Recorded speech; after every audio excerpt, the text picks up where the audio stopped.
Hello everyone, welcome to my build video for the Mode Designs Mode 80.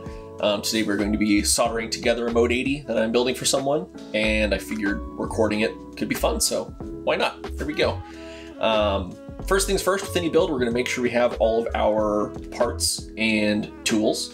The tools list for the Mode 80 is incredibly short. You actually only need 2 Allen keys, which are included with the kit. I will be using my PB Swiss ones. I like the ball and they're less prone to scratch the inside of fasteners and things. You need a 2.5 and a 1.5 millimeter, which are included with this set. They also are included with the kit. If you instead want to use the ones that come with, either is fine. This is a soldered version, so you're gonna need a soldering setup as well. We'll shift over to that when the time comes. And that's it. For tools, if you're doing a Founders or First Edition, you're definitely going to want gloves for the mirrored bottom, but this is a standard edition, so no mirrored parts on this. If you want to get real precious, you can still use gloves for handling the parts, but not needed today. And then for the parts themselves, I'm reading off the list here from the build guide on the Mode website. The top case and bottom case are inside the box, so we've got those. We've got our PCB here, again, soldered, our daughter board and daughter board cable, our middle gasket, which we're not using for this build, our bottom gasket, which is required for the stack mount, the daughter board and case fasteners, which are in the little baggie here. And then we need MX style switches. We're doing lubed and filmed Gatoron black ink switches. These were lubed with Krytox 205 grade 0. The springs were bag lubed with Krytox 105. And we are using Desky's black switch films in our switches today. So we've got those. You need keycaps. We are doing OSA sleeves from Teha Types and Novel Keys. OSA sleeves, great set, looks awesome. It's gonna look great on the white keyboard. And then you will need your stabilizers. You need 4 2U stabilizers and 1 6.5U stabilizer.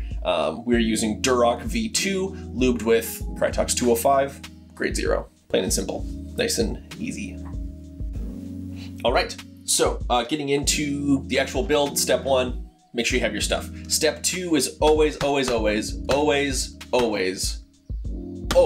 test your PCB.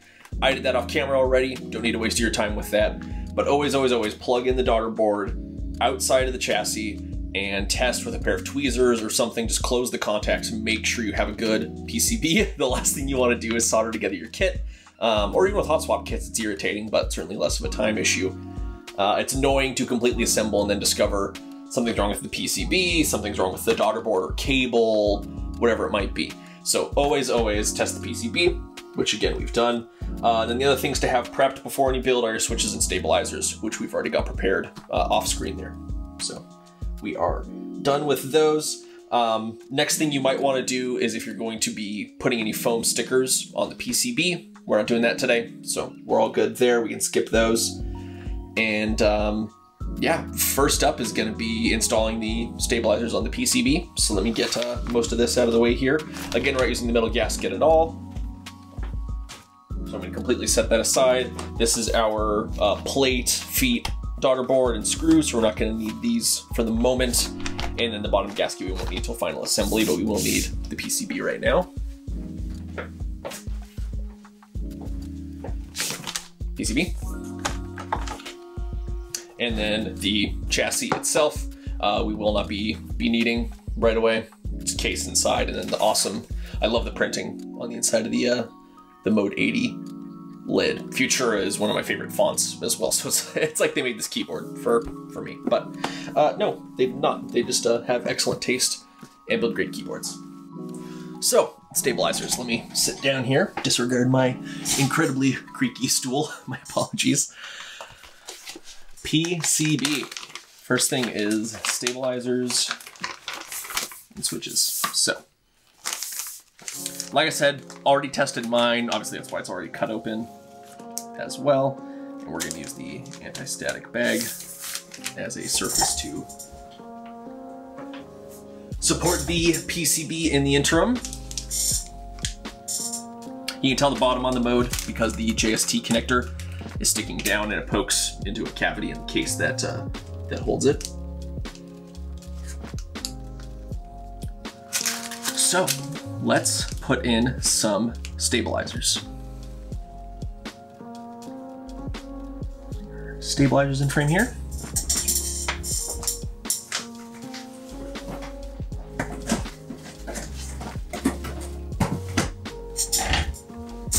These screws would be helpful.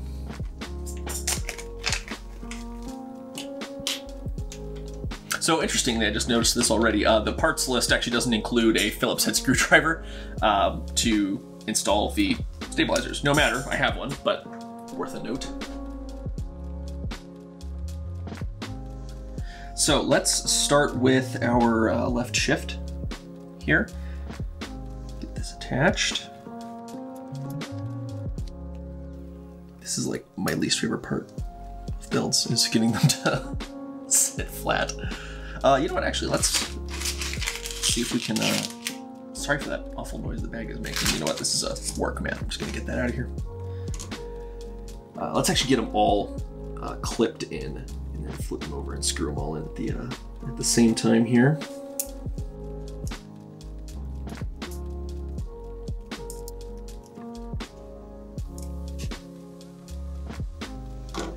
And small note here, it is printed on the back side of the PCB. There's two sets of stabilizer holes, 6.25 and 7U, depending on the bottom row. We're doing 6.25 in this scenario. If you look on the back of the board, the holes, well, I guess this is the point of getting the nice camera, isn't it, Ian? I can show you. So you can see there. There we go. Come on, camera. I love when you test something. There we go. 6.25 and 7U printed on the holes there. And it also shows the same for the multi-position switches. Really only applies to caps lock. I believe this has split backspace support. Caps lock, split backspace, and the bottom row options are really the only places you need to be worried. I love when you test something like holding something up to the camera multiple times. And yeah, see, it focuses on my fingers right away. But then the moment you do it while you're recording, the freaking camera doesn't want to focus. Oh boy, all right. Well, anyway. Keep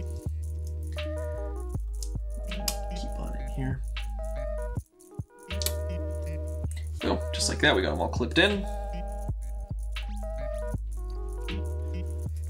And so now we want to screw these in. We definitely want to use the washers in this case. This screw hole on the split backspace, you can see the little triangle there. There is a possibility to short with that contact between a metal screw and the contact.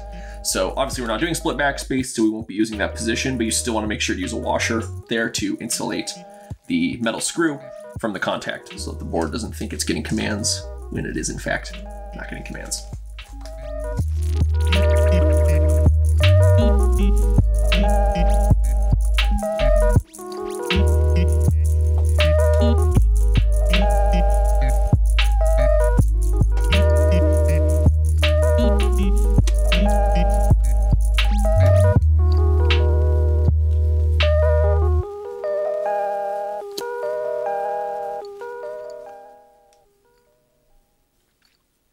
All right, fantastic.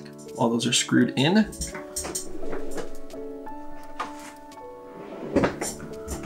And stabilizers are mounted.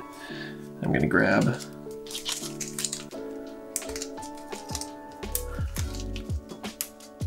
couple switches here.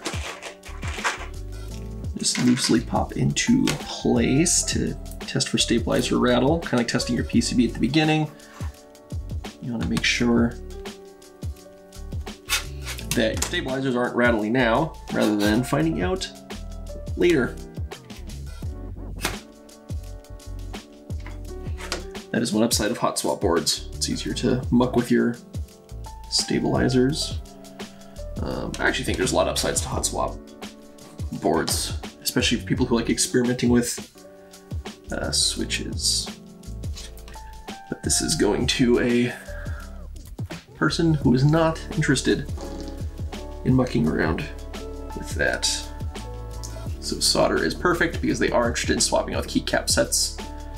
And that way, you know, switches popping out and all that when you're swapping keycaps. There we go.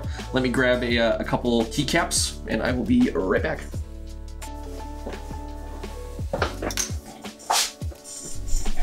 Rather than digging into the box of sleeves, I just grab the stabilized keycaps off my personal Mode 80 GMK white on black classic.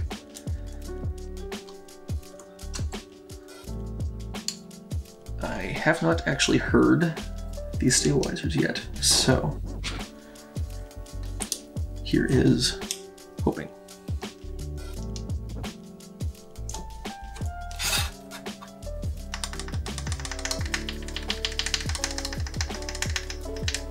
Fantastic.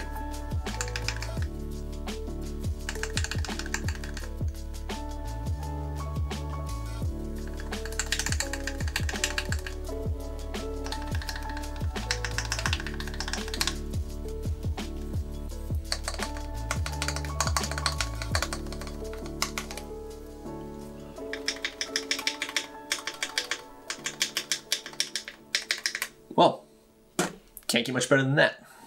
That's fantastic.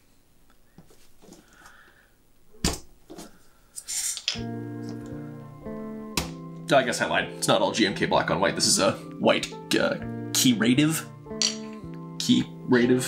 I think it's like creative, but Keyrative blank. TKC sells them. I like them for accent caps. And just in general, they're really good blanks. I wish they're black and white, or the exact same black and white as GMK, so that they, you know, you could have like blank mods or something, but they are a slightly different shade of both black and white from what GMK uses.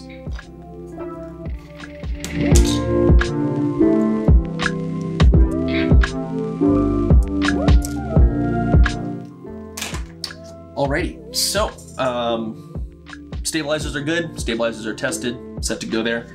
Next up, also, normally when I record videos, I record around my fridge being on, like it is right now. I do denoising and editing, so hopefully it's not too distracting. I apologize though if you can hear my fridge for the next little while here. Next up would be the middle gasket. We are not using the middle gasket in this scenario.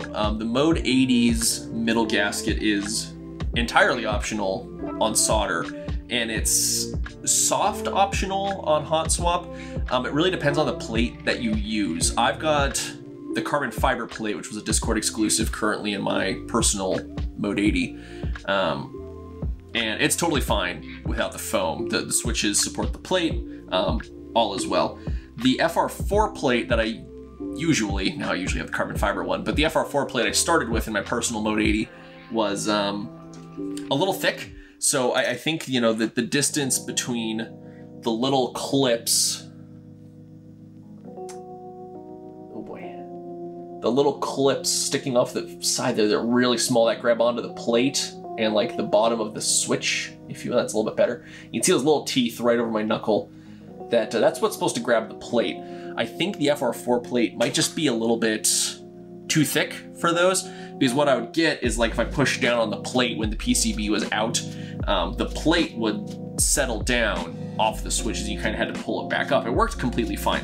It's just the assembling was a little bit tricky. The aluminum plate, I think, is of a thickness. We're using the standard aluminum plate in this build. I think is of a thickness where that won't be an issue.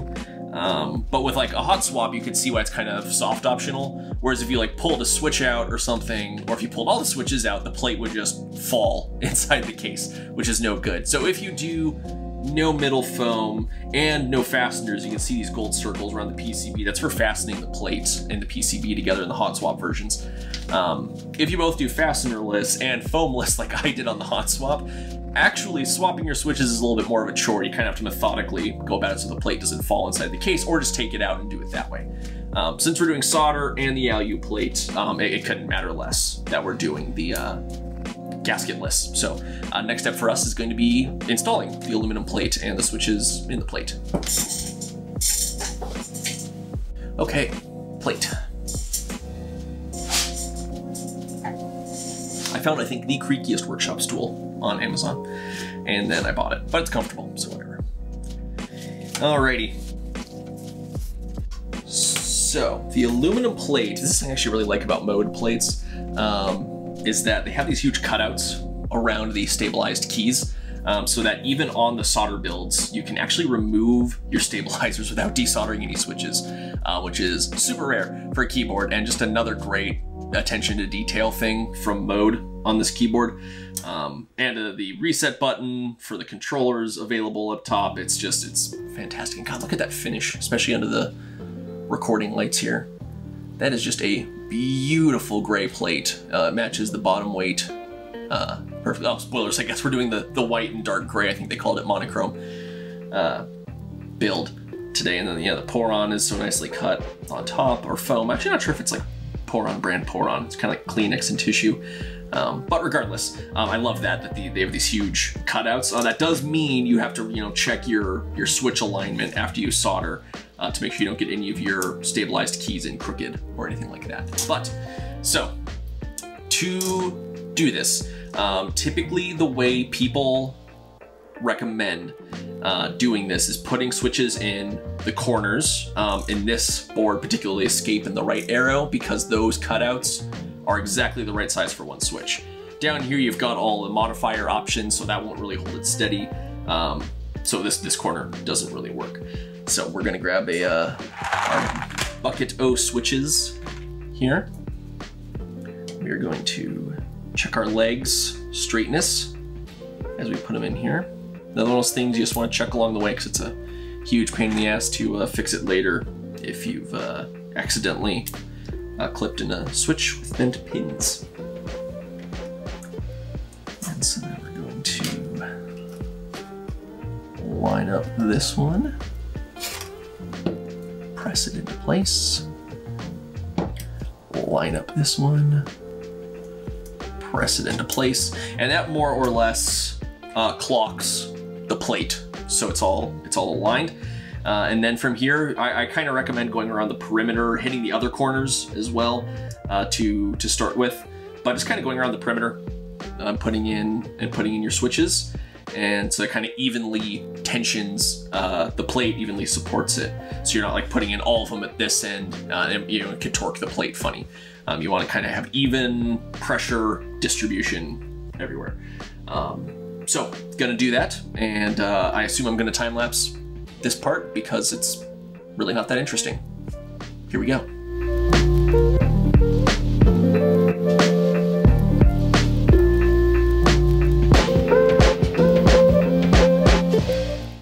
So something I'm kind of doing as I go along is I press a switch in and then I tug up on the plate. And let me see if I can do one where you can hear it click. Let me do this one over here. So I kind of press it in, and then I pull up on the plate.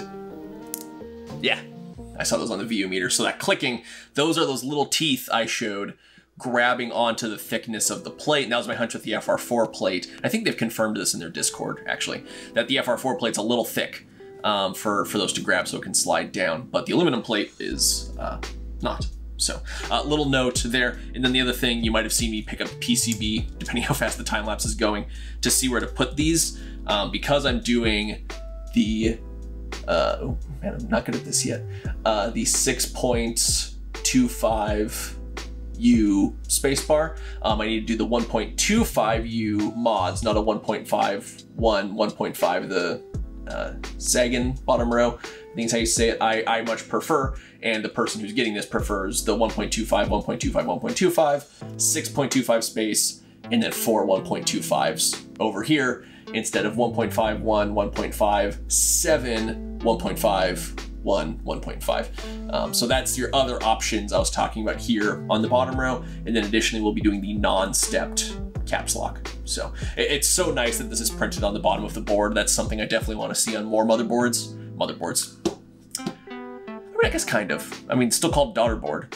Anyway, PCBs going forward, I definitely want to see more helpful printing on them, especially when it's on the bottom. I mean, it's not like it takes away from the aesthetic. I could see on a clear board it could be something, but I think it's good to have those guides on there for new and new and experienced builders alike. So anyway, back at it.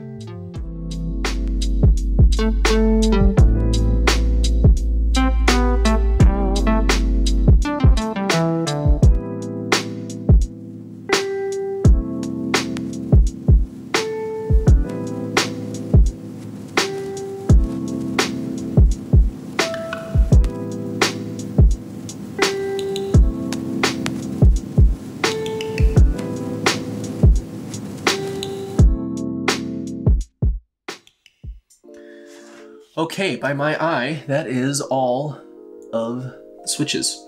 So next up, thing we're gonna do here, I've got the build guide pulled up on my computer here, so I wanna make sure I don't miss anything. That is a Keychron K2 with Gatheron Browns. That is my workshop keyboard. You're welcome. Install switches according to the plate, perimeter, middle, face down, and press. Lay face down and place the middle gasket on the switches. Nope, not doing that. And then press the PCB on. So they actually recommend snapping all the switches into the plate first, it seems. But I am gonna follow their lead and just press on the back of this to make sure all of these switches are really nicely seated.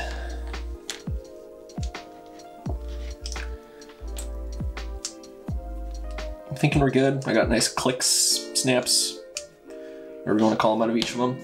And then I'm just gonna look at the back here, make sure I've got 2 pins per switch. It really messes with your eyes, so I don't recommend counting, I just recommend looking. Our brains are very good at patterns. That one's kind of funky. Our brains are very good at patterns, so it's easy to see if there's a pair and if something is missing.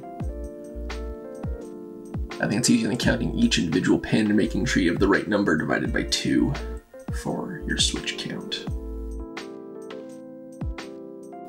Yeah, we're good. Fantastic.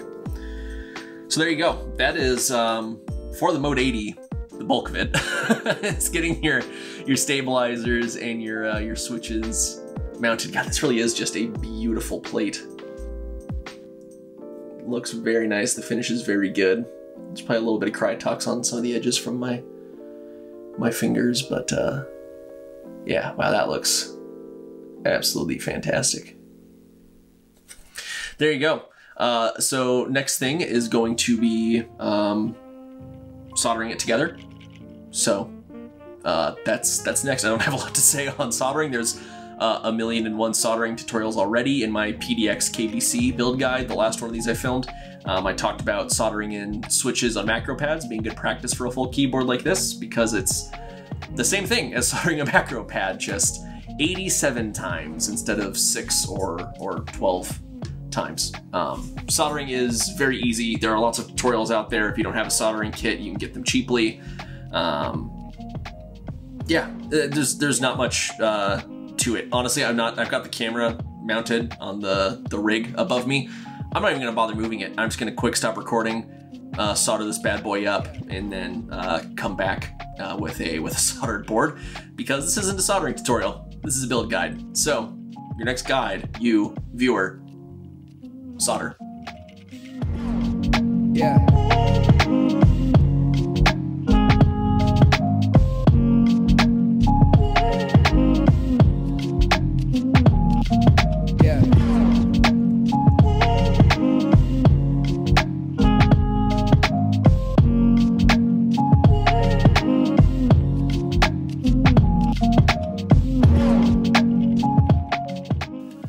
So, soldering complete. The next thing to do is to assemble the board. I'll show you guys my solder job here. All the switches were soldered correctly the first time. I did have to straighten caps lock just a little bit. To straighten a switch, I highly recommend putting the keycap on, standing the board upright, holding the keycap in this hand or whatever, you know, however handed you are. come on, Ian. Hold the keycap in one hand, and then in the other hand, have your soldering iron melt one of the solder points and gently, really gently, you're not trying to turn a whole lot, turn the keycap to correct it. It's really easy to check just by putting the keycaps on the modifier sections and looking at the spaces between them. It's much more obvious to see. So, assembly time. God, this is just beautiful. Maybe this is just me nerding out a little bit too much, but this is really just gorgeous. Smoky stabs, smoky switch housings. It's a lot of black and gunmetal. Just looks good. So, for the third time now, assembly, now that I'm done geeking. Now we need the actual keyboard. We're done with I mean, this is technically the keyboard, I guess. So now we need the pretty wrapper that goes around the keyboard. So let me grab that.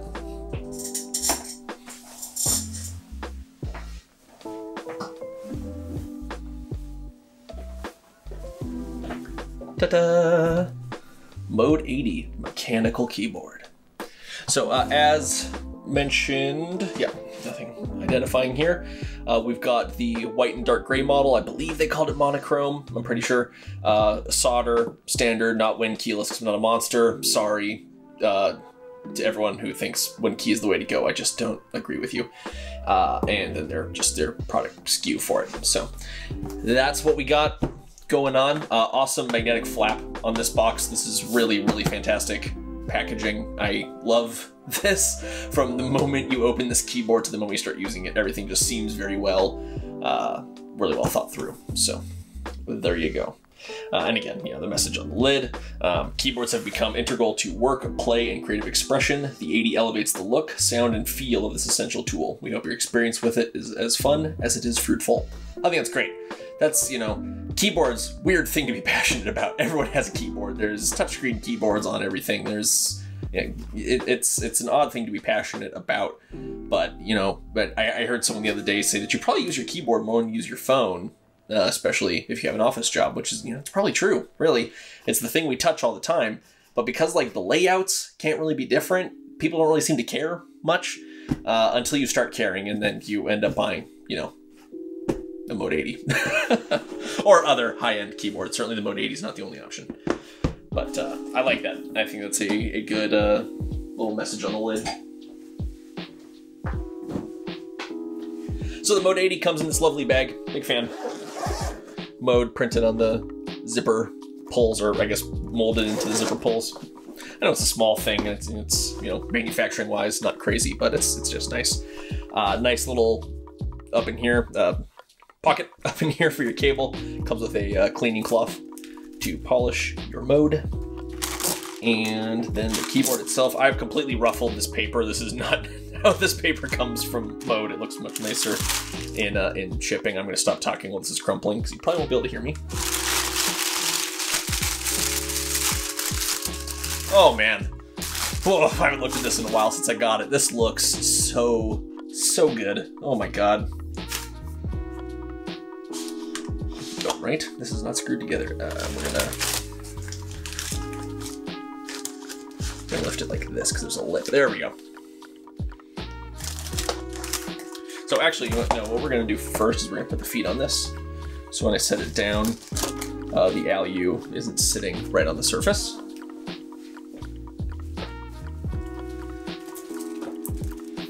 Big long feet here. Let's see, is this just heat sealed? Yep, this one just worked this way.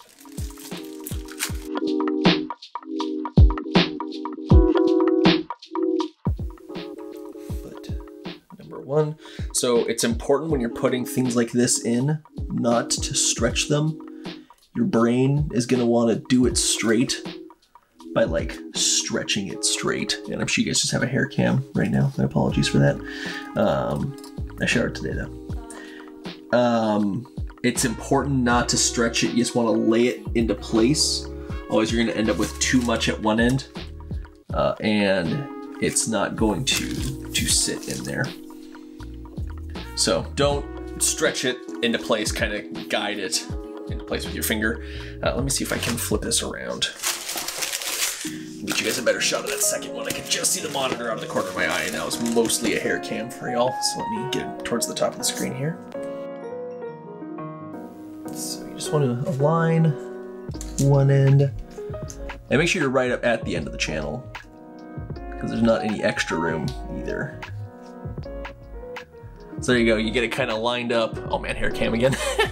You get it lined up in the end of the channel, and then you can just slide your finger across it.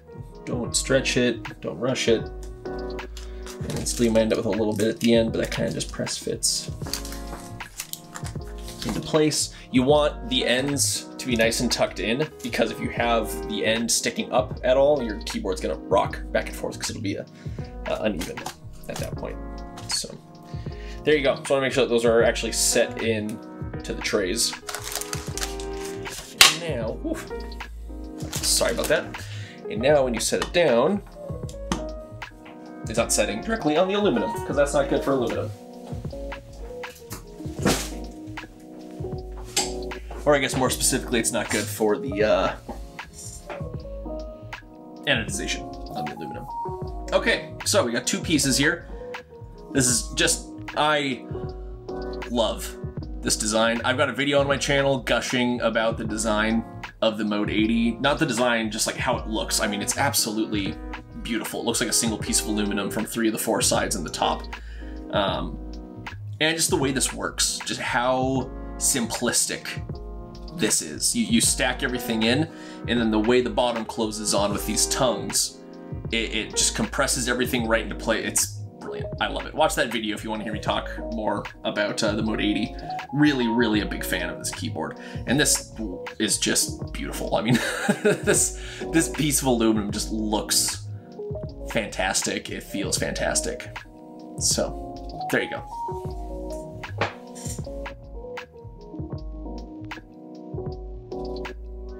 Okay, top piece set aside for the moment. Time to attach the daughter board. Grab the bottom gasket as well, because we're gonna need that very shortly here to finish assembly. My soldering iron is still on. Whoops. Nothing special. Important though, with the Mode 80, this might be different for each keyboard, or is different for each keyboard. Make sure you know which is the convenient end to attach first of the daughter board cable. In this case, it's definitely this end, because then you screw it down in here and the tail kind of sticks up. So when you're folding the keyboard closed, this is up and ready for you to plug into the keyboard. Reaching down into this little cavity to plug this in would be a nightmare, horror show, something. Don't do that. Get our fasteners here. It's just some basic metal socket cap screws. Again, comes with the Allen keys. I much prefer the PB Swiss ones. They're rounded and have nicer broken edges on them, so they don't scratch things as easily, I find. Wiggle it in there. And with anything with more than 3 screw points, you want to kind of do a cross pattern, just like when we were putting the switches in corners first. You want to back off, you want to tighten it down and back off. You want to do it corner to corner so that it clocks properly. Basically what you're trying to do, same as the plate, is trying to get 2 known points as far apart from each other as possible to be correct, because then everything in the middle kind of falls into place. In the example of a square object, if you put in the 2 diagonal corners, the other 2 corners will be lined up. Whereas if you put in the 2 bottom corners, it might get clocked slightly. So there you go, little tip. Everyone always says, oh, tighten in a cross pattern. No one ever really explains why. It's for evenness of tension on a part being installed. If you've ever built a gaming PC, it's similar, where you want the paste under the heat spreader to spread out separately. So you don't want to put a bunch of pressure on one end of the CPU die and have all your paste out this way like a tube of toothpaste. You want it to be as even and, yeah, even, I guess, is really the only word, as possible. So that's why. So now I got those 2 in and nice and tightened down. Let me get our other 2 here. yeah, now putting these in is immediate there. The holes are perfectly aligned. And bingo, bango, bongo, daughter board. There you go. Got an extra daughter board screw. That's great. Not gonna need it though.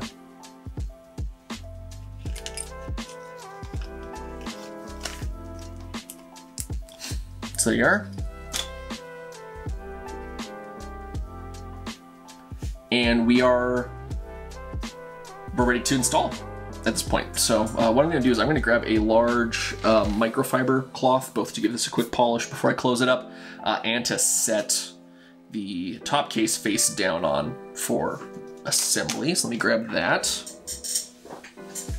This is a gross, disgusting microfiber cloth. I apologize for its state, but it will do the job we need perfectly. Give this a quick wipe down before I close it up. I know it's the inside, but make the inside, oh, my hair cam again, so sorry. I know it's the inside, but make the inside as nice as the outside if you can, you know? Cool. So there's that. This can sit anywhere because, again, it's got the rubber feet, but the top case is gonna be hard aluminum. And you definitely do not want hard aluminum rubbing against another hard surface, or could abrade it. Again, this one's disgusting. I've cleaned all manner of things with this microfiber. And it is just acting as protection. Oh my God, perfect size. Look at that. Fantastic. So, this is set down. Next up is plate PCB combo. One last look at just, again, this gorgeous gunmetal and black and gold combination of everything here. We want that face down, hair cam, so sorry. Getting this top-down angle right with the new camera is a whole thing. I'm gonna push the camera that way more next time so it's looking back towards the desk. Anyway, you wanna make sure these 3 holes are aligned in the, these white posts are coming from the case, through the plate, through the PCB. Again, this is an amazing mounting system. Nothing is mechanically connected here. It's really fantastic. Bottom case, or bottom gasket, sorry.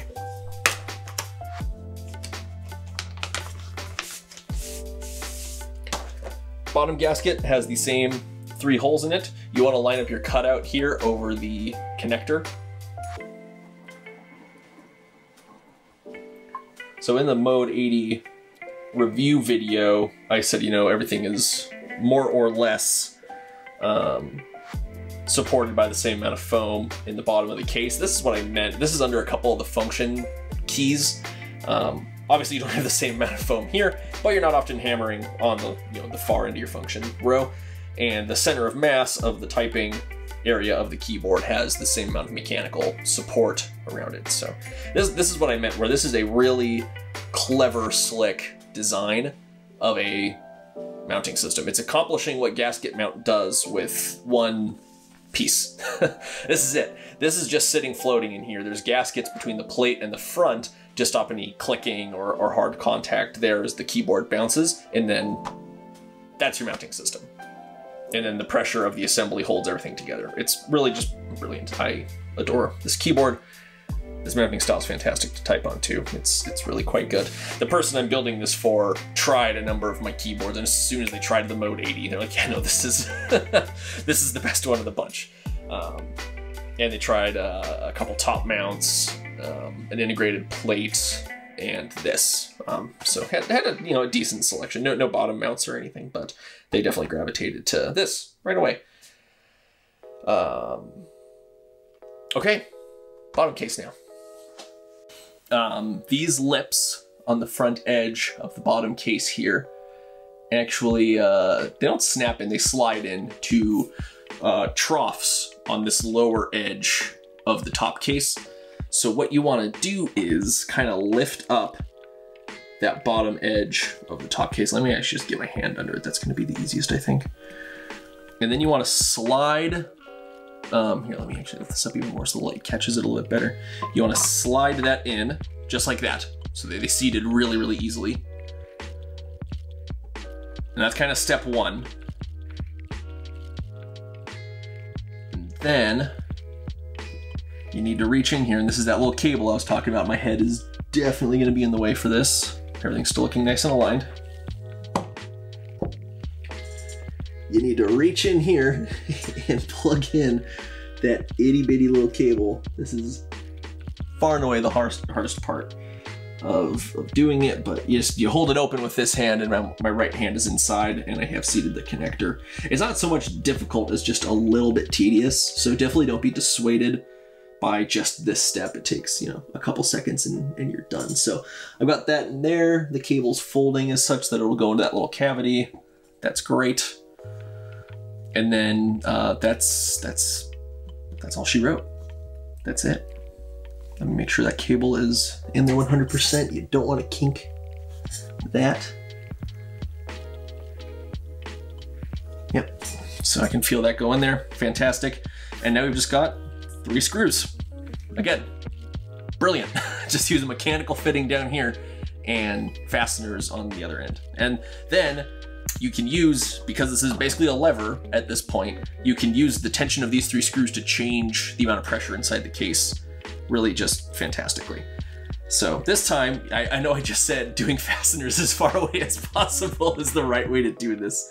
But this time I'm gonna go dead center in the middle so that I have the most even pressure as possible put on the whole assembly here. And as you tighten it up, well actually, if I stand this up, you can probably see it. You can see that shine off the light. So there's that little bit of the back plate still sticking out. And as I tighten this, that line is going to disappear as the back case becomes, or the bottom case rather, becomes flush with the top case. And there you go. So now, right now, I don't feel any gap between the white and the black aluminum here. That feels flush to me. So now I can do the same for the other 2 screws. And it settles down just a little bit more again, so I'm gonna back off, and kind of your guide is, can you feel the seam? And it's seriously like a little 1/8, maybe 1/16 of a turn. Makes quite a bit of difference here. So I'm just kind of backing in and out a little bit. That feels great right there. And then we're gonna do the same for this side. I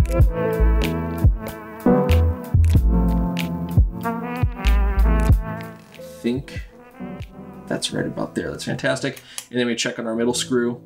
Again, depending how much tension you put on first, the guide recommends doing each 3 a little bit and kind of evening it down. I've rebuilt my personal one a couple times now and found this works well too. So see what works well for you. But what I was saying is, depending how much you tightened this, when you tighten these down to create the gapless feel, this might have come loose. This is actually still perfect on mine. So if anything, I'm actually just gonna back off a little bit now and just screw back down. Yeah, no, that's great. And there you go. That's, as far as the building part goes of the Mode 80, that's a complete Mode 80 by Mode Designs. Obviously, we're gonna put some keycaps on, but man, look at this. Look at this keyboard. I absolutely love the way TKLs look and function. I'm a big fan of both sides. I need my F-row and my arrow keys for the various programs I use, and some of the games I play, the F-row is useful as well. But I love the asymmetrical forehead design.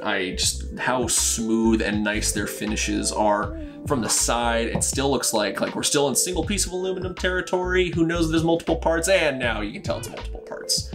You look at it from the back profile's sweet with the very tight little cutout back. They're not so tight, it's like there's like cable compatibility issues, but everything is as big, as small, as whatever as it needs to be, but no more than that. It's a very intentional feeling design.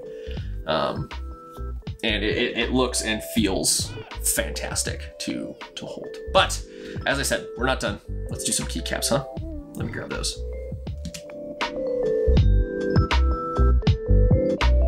Novel Keys and Teja Types, Mr. Sleeves keycaps.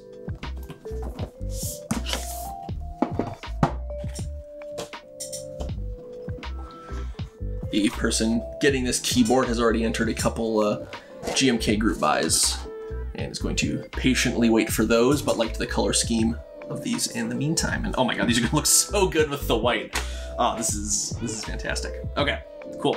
I'm gonna shut up and put keycaps on. Obviously not that interesting, but I will time lapse this because it is pretty darn fun to watch. And they wanted the peach accents, so we'll be doing those. I will see you on the other side.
This looks better than I ever could have imagined. Wow, this looks absolutely awesome.